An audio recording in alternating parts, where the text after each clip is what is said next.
Hi everyone, అందరూ ఊహించిన విధంగానే జూబ్లీహిల్స్ బీఆర్ఎస్ అభ్యర్థి మాగంటి గోపీనాథ్ సతీమణి గారికి సునీతకి టికెట్ దక్కింది.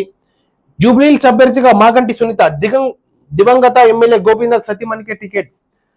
బీఆర్ఎస్ అధినేత అధికారికంగా ప్రకటన. జూబ్లీహిల్స్ బీఆర్ఎస్ ఎమ్మెల్యే అభ్యర్థిగా మాగంటి గోపీనాథ్ సతీమణి మాగంటి సునీతను ప్రకటించారు.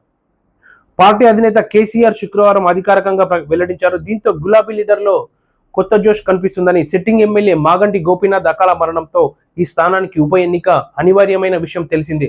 కేసీఆర్ ఎర్రవెల్లిలో తన ఫామ్ హౌస్ లో పార్టీ వర్కింగ్ ప్రెసిడెంట్ కేటీఆర్, మాజీ మంత్రులు టి హరీష్ రావు, పద్మారావు గౌడ్, సబితా ఇంద్రారెడ్డి, మహమూద్ అలీతో సమావేశమయ్యారు. వారితో చర్చించిన అనంతరం సునీత అభ్యర్థాన్ని వాళ్ళు ఏకీభవించారు.